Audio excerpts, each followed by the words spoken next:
الرحمن الرحیم۔ السلام علیکم، گڈ مارننگ اسٹوڈینٹس، کیسے ہیں آپ سب؟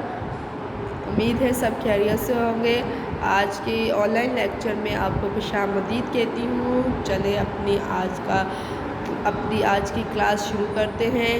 سب بچے اسلامیات کی کتابیں کھول لیجئے۔ ہم کتاب کی فہرست پہ آ جاتے ہیں۔ تو ہم نے اپنا پچھلا سبق جو مکمل کیا ہے وہ تھا عدل و احسان۔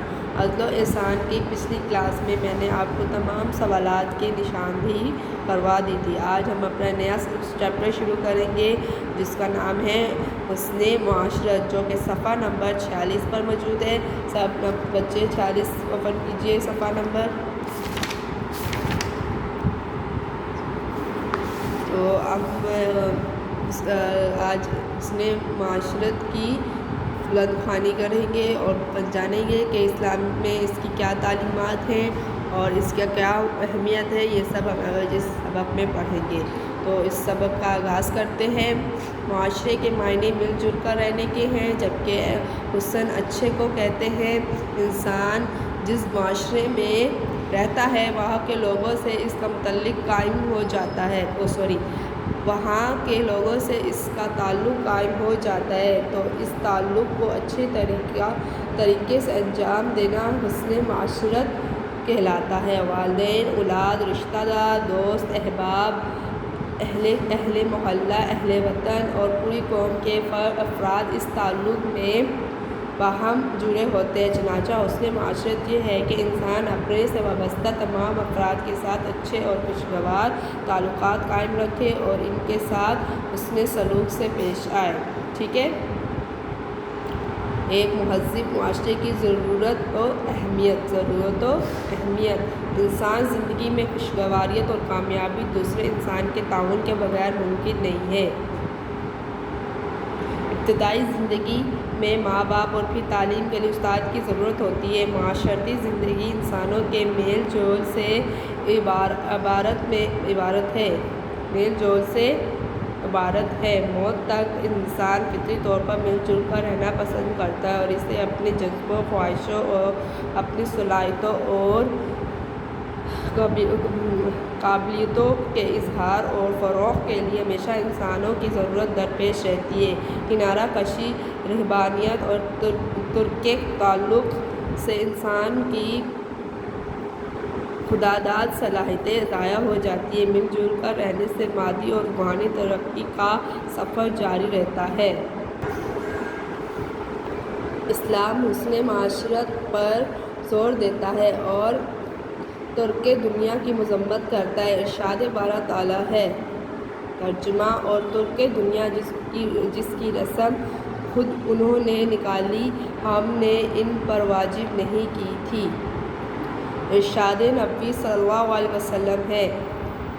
ترجمہ: اسلام میں رہبانیت نہیں ہے۔ اسلام میں رہبانیت نہیں ہے۔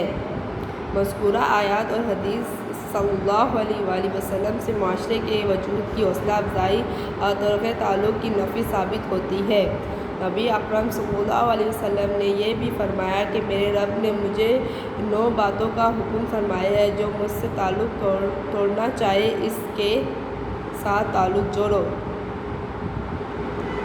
جو مجھے محروم کرے اس کو عطا کرو اور جو مجھ پر زیادتی کرے اسے معاف کر دو۔ تو آج کی ریڈنگ ہم یہیں تک کریں گے۔ یہاں سے یہاں تک آج کی ڈیٹ ڈال دیتے ہیں جو کہ ہے 24 ستمبر 2020۔ ٹھیک ہے؟ آپ کی ریڈنگ یہاں سے لے کر یہاں تک ہوئی ہے۔ آپ اپنے گھر پہ اس کی بلند خوانی کیجیے گا۔ تو معاشرے کے معنی مل جل کر، معاشرہ جو ورڈ ہے اس کے معنی ہی مل جل ہے اور حسن کا مطلب ہوتا ہے اچھا۔ انسان کی یہ فطری ضرورت رہی ہے کہ وہ گروپ میں رہنا پسند کرتا ہے، وہ اکیلے یا الگ تھلگ ہو کر نہیں رہ سکتا۔ تو جب اس کی فطرت میں یہ چیز ڈالی گئی ہے کہ ساتھ مل جل کر رہنا ہے، تو اس کا مطلب یہ ہوا کہ ہمیں اپنی خوشی ہمیں ان لوگوں کی ضرورت پڑتی ہے۔ ہمیں اپنے ہر معاملات میں لوگوں کی، ہمیں ایک دوسرے کی ضرورت پڑتی ہے۔ تو اس لیے اسلام میں حکم دیا گیا ہے کہ جب آپ کسی محلے میں یا آپ کسی بھی جگہ پہ رہتے ہیں تو آپ لوگوں کے ساتھ بنا کر رکھیں، ان کے ساتھ اچھے اخلاق سے، اچھا حسن سلوک سے پیش آئیں۔ تو اس لیے معاشرے میں کہا گیا ہے کہ ہمیں اپنی صلاحیتوں کے لیے، اپنی ہر چیز کے لیے، اپنی خواہشوں کے لیے، اپنی ضروریات کو پوری کرنے کے لیے ہمیں دوسرے لوگوں کی ضرورت پڑتی ہے۔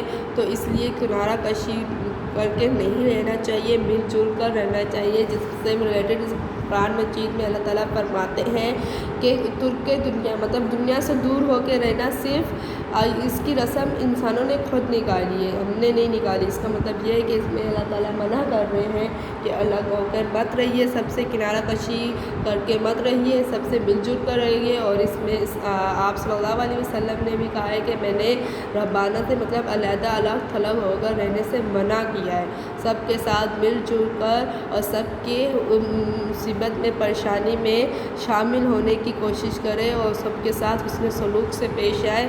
اور دیکھیں اس میں صرف ہمارا محلہ نہیں آتا، ہمارے پڑوسی نہیں آتے۔ آپ کو پتہ ہے حقوق العباد اللہ تعالیٰ فرماتے ہیں کہ میں حقوق اللہ تو معاف کر دوں گا، پر حقوق العباد کبھی بھی معاف نہیں کروں گا۔